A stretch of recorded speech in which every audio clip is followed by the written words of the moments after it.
स्वागत है जागृति आपका और इसके साथ ही आपको ढेर सारी शुभकामनाएं जो सफलता आपने हासिल की है। जागृति, थैंक यू। आपसे हम काफी कुछ सवाल करना चाहेंगे क्योंकि आप आज एक प्रेरणा स्रोत बन चुकी हैं उन लड़कियों के लिए जो कुछ करना चाहती हैं। सबसे पहले तो आप अपने सफर के बारे में बताएं कि आखिर किस तरह आपने पढ़ाई की थी, कैसा रहा था आपका ये पढ़ाई का सेशन जिस दौरान आप यूपीएससी की तैयारी कर रही थी। मैडम वैसे तो एक बैकड्रॉप में था बचपन से कि कलेक्टर बनना, लेकिन जब थोड़े बड़े हुए तो करियर में सिक्योरिटी ज़्यादा ज़रूरी समझी, तो मैंने 2017 में बीटेक किया मैनेज से।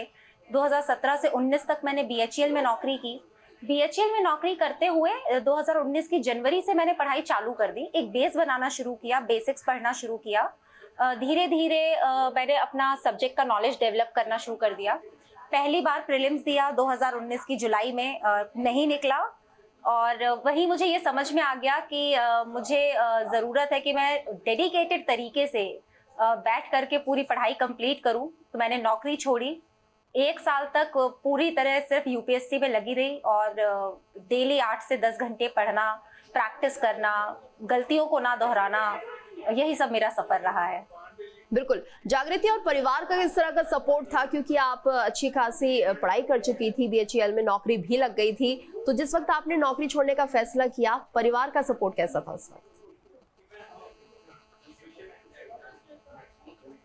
सर मैम, परिवार का तो बहुत सपोर्ट रहा है नौकरी छोड़ने से लेकर के। उन्होंने मुझे चेताया ज़रूर कि मुश्किल है और मेहनत कर सको तभी रिस्क लेना, पर जब एक बार मैंने मन पक्का कर लिया तो फाइनेंशियल सपोर्ट देना, घर में वो पॉजिटिव माहौल बनाना ताकि प्रेशर क्रिएट ना हो, बहुत ही मतलब सपोर्ट रहा है मेरे पेरेंट्स का। मेरी मम्मी ने तो 2016 में हमारी पढ़ाई के लिए नौकरी भी छोड़ दी थी, तो पूरी तरह से सपोर्ट रहा। बिल्कुल। तो जागृति, ये समझा जाए आज माता पिता के लिए बेहद खुशी का दिन होगा और खासतौर से आपकी माता जी के लिए, क्योंकि जिस तरह से आप बता रही हैं कि उन्होंने अपनी नौकरी तक छोड़ दी थी।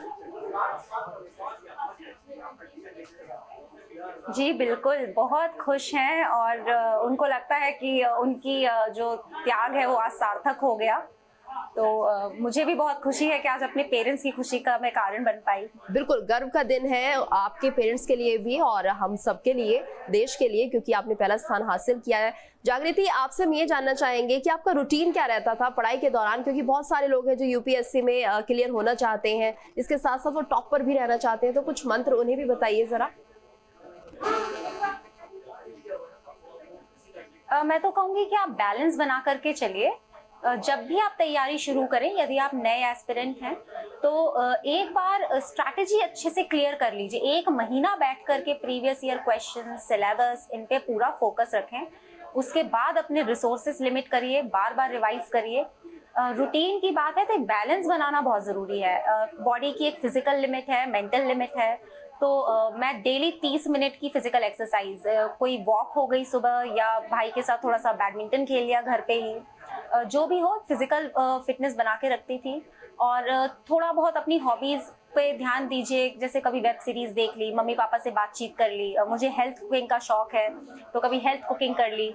तो इस तरह से अपना एक बैलेंस बनाएं और डे को डिवाइड कर लीजिए। मैं मॉर्निंग मेरा सबसे ज़्यादा प्रोडक्टिव रहता था। सुबह 8 बजे से लेकर के कुछ 12 बजे तक एक 4 घंटे का अच्छा स्लॉट निकल आया, फिर रिलैक्स किया, ब्रेकफास्ट पहले लंच वगैरह करके फिर रिलैक्स करके फिर 2 बजे से बैठे, फिर शाम को थोड़ा किया। तो ऐसे ब्रेक कर करके करिए। लिख कर पढ़ना मेरी स्ट्रैटेजी रही है, मैंने बहुत लिखा है इस बीच में। उससे राइटिंग स्किल्स भी डेवलप होती हैं और आपकी मेमोरी में रिटेंशन भी इम्प्रूव होता है। बिल्कुल जागृति, और ये भी देखा जाता है कि जो बच्चे यूपीएससी की तैयारी कर रहे होते हैं उन्हें कहीं ना कहीं एक प्रेशर तो होता ही है और इसके साथ साथ डिप्रेशन में भी कई बार चले जाते हैं, क्योंकि जब कामयाबी हाथ नहीं लगती। तो ऐसे लोगों को आप क्या कहना चाहेंगे, किस तरह से उन्हें अपना मनोबल बढ़ाकर रखना चाहिए? मैडम मैं यही कहूँगी कि मेरी मम्मी मेरे से कहती थी, जब पहली बार में नहीं हुआ था, फिर कभी प्रीलिम्स में कम नंबर आ गए, तो कहती थी कि असफलता एक चुनौती है, स्वीकार करो, क्या कमी रह गई देखो और सुधार करो। तो बस कभी भी हमेशा अपनी कमियां देखती रहती थी कि किसको और सुधारा जा सकता है और कहाँ सुधार किए जा सकते हैं। तो मैं उन एस्पिरेंट से भी यही कहूंगी कि अपनी कमियों को आइडेंटिफाई करिए और उन पे काम कीजिए। बिल्कुल होगा, जरूर होगा, एक परसेवरेंस बना करके रखिए। Definitely dreams do come true. जी बिल्कुल। और जागृति, आपने तो कर ही दिखाया है, इसके साथ साथ जो लोग जॉब में लगे हुए हैं और लगातार प्रैक्टिस भी कर रहे हैं, तो ऐसे में आप उन्हें क्या सलाह देना चाहेंगी? क्योंकि कहीं ना कहीं जॉब के साथ जस्टिफिकेशन करना पढ़ाई के साथ मुश्किल हो जाता है और हर किसी के लिए संभव नहीं कि अपनी जॉब छोड़ के वो पढ़ाई करें। तो ऐसे में आप किस तरह से उन्हें सलाह देंगी कि उन्हें किस तरह से अपने टाइम टेबल डिसाइड करना चाहिए? बिल्कुल हर किसी के लिए संभव नहीं है। मध्यम वर्गीय परिवारों में फाइनेंशियल सिक्योरिटी एक इम्पॉर्टेंट मुद्दा है। तो मैं उनसे यही कहूंगी कि जल्दबाजी में मत रहिए। कई बार हम जल्दबाजी के चक्कर में अपने आप को ओवर प्रेशर कर लेते हैं। सब्जेक्ट्स को तोड़ दीजिए, बिल्कुल छोटे छोटे हिस्सों में कर दीजिए, उन छोटे छोटे हिस्सों को चेज करिए।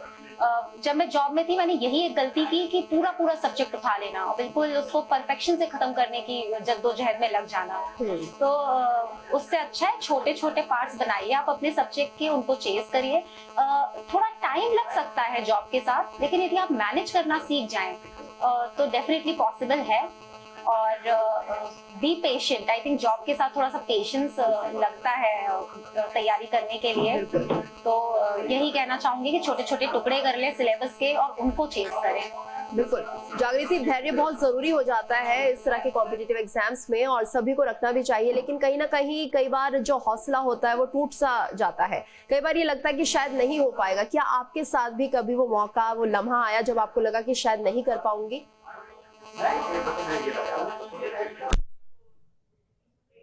ये तो लगता ही था। कभी प्रीलिम्स से पहले वो मेमोरीज आने लगती थी कि होगा कि नहीं होगा, थोड़ा सा अनप्रेडिक्टेबल भी होता जा रहा है। फिर जब मेंस था तो मेंस के टाइम पे भी वो ऑप्शनल, एथिक्स, जीएस सब मैनेज नहीं होता था, तो कभी कभी ऐसे अनसर्टेनिटी होने लगती थी। पर मेरा हमेशा ये था कि प्रॉब्लम है, सोल्यूशन तो निकालना है। Looking back is not an option. पीछे देख नहीं सकते हैं, तो बस आगे देखने की मेरी आदत थी कि चाहे जैसे भी हो, जो भी हो, पढ़ते रहना है, करते रहना है। बिल्कुल। और यानी हार नहीं माननी है। एक पॉजिटिव एटीट्यूड के लड़के देखो, जो होगा फिर देखा जाएगा। बिल्कुल बहुत जरूरी है, बहुत जरूरी है जागृति, इसी एटीट्यूड में काम करना, आगे बढ़ना। क्योंकि कहीं ना कहीं एक दो बार हम जरूर हार का सामना करते हैं, लेकिन अगर निरंतर आगे बढ़ते रहे तो एक ना एक दिन कामयाबी जरूर मिलती है। लेकिन अक्सर बहुत ज्यादा पढ़ाई होती है यूपीएससी में और कहीं ना कहीं जो एस्पिरेंट्स होते हैं वो निराश हो जाते हैं। और शायद आजकल कुछ ये जो चीजें हैं वो बहुत ज्यादा बढ़ती हुई हम देख रहे हैं, क्योंकि डिप्रेशन हो जाता है कि इतनी पढ़ाई करने के बाद भी नंबर नहीं मिल रहे, मनचाही रैंक नहीं मिल रही। ऐसे में किस तरह से आप उन लोगों को सुझाव देना चाहेंगी, उन्हें कैसे बैलेंस करना चाहिए? मैम यही कहूँगी कि आपकी अगर परफॉर्मेंस उस हिसाब से नहीं आती है, जो आपके इनपुट्स हैं या जो आपकी एक्सपेक्टेशंस हैं, इसका मतलब है कि कहीं हमारे एंड से कुछ तो कमी रह ही जा रही है। जहाँ तक डिप्रेशन की बात है तो एंजाइटी और स्ट्रेस तो इस एग्जाम में बिल्कुल रियल है, मैंने खुद फेस किया है।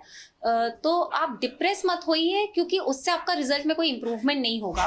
बस ये सोचिए कि क्या ऐसा करें कि इम्प्रूवमेंट हो जाए। अगर आपकी जो माइंडसेट है वो उस डायरेक्शन में है कि क्या ऐसा करूं कि और इम्प्रूव हो जाए, क्या ऐसा एक्स्ट्रा करने से और अच्छा कुछ हो जाएगा, तो डेफिनेटली इम्प्रूवमेंट होती है। बिल्कुल डिप्रेस मत होइए, हर चीज़ का हल है, आज नहीं तो कल है। पेशेंस रखिए और लगे रहिए। जागृति, आपने कब सोचा था कि आपको यूपीएससी में जाना है, एग्जाम देने, क्लियर करना है? कब से ये आपका सपना रहा है? मैम सपने की बात करूं तो बैकग्राउंड तो दिमाग में रहता था। कभी 10th वगैरह में सुनते थे कलेक्टर, तो ऐसा हाँ हमको भी कलेक्टर बनना है, पर वो कभी सीरियस एफर्ट नहीं बना मेरा। मेरा तो हमेशा था कि पहले फाइनेंशियली सिक्योर होना है, मुझे जॉब चाहिए। एक मिडिल क्लास फैमिली से आते हैं तो एक हमेशा इच्छा रहती है कि पहले खुद को सिक्योर कर लें। तो मैंने गेट दिया 2017 में। मैंने BHEL में 2 साल इंजीनियर के पद पे नौकरी की। BHEL में रहते हुए मुझे लगा कि मुझ में पोटेंशियल है, इस सर्विसेज में इतना डाइवर्स स्कोप है कि कई क्षेत्रों में काम करने का मौका मिलेगा। BHEL में ही देखती थी लेबर को, महिलाओं को, और सोचती थी मैं इनके लिए क्या कर सकती हूँ। तो सिविल सर्विसेज वो एक मौका देती है। फिर धीरे धीरे जब पहला प्रीलिम्स दिया, नहीं हुआ, फिर लगा कि नहीं कर तो मैं सकती हूँ, तो फिर वो बिल्कुल एकदम जागृति, यानी दृढ़ संकल्प लगातार हो आप गया कि अब कोशिश करना करती है तो यही रही, करना है। हौसला आपने कम नहीं होने दिया। जाते जाते एक छोटा सा मैसेज हमारे दर्शकों को अगर आप देना चाहें तो। यही कहूंगी कि यदि आप अभिभावक हैं तो अपने बच्चों को सपोर्ट करें, खासकर महिलाओं को सिर्फ हमें इकोनॉमिक और इमोशनल सपोर्ट के साथ साथ एक हमें बिलीफ चाहिए। यदि हमारा परिवार हमें बिलीफ रखता है, वो हमारे लिए एक बहुत बड़ा मोटिवेशन है। और बाकी सभी के लिए एक पॉजिटिव एटीट्यूड बनाए रखें। और एस्पिरेंट्स के लिए भी यही कहूंगी कि don't give up, it will happen, it takes time, be patient, practice a lot, and you have to work hard. There is no substitute. Remain focused and all the very best. धन्यवाद जागृति, हमारे साथ जुड़ने के लिए। News state पर इस पूरी बातचीत के लिए आपका बहुत बहुत शुक्रिया।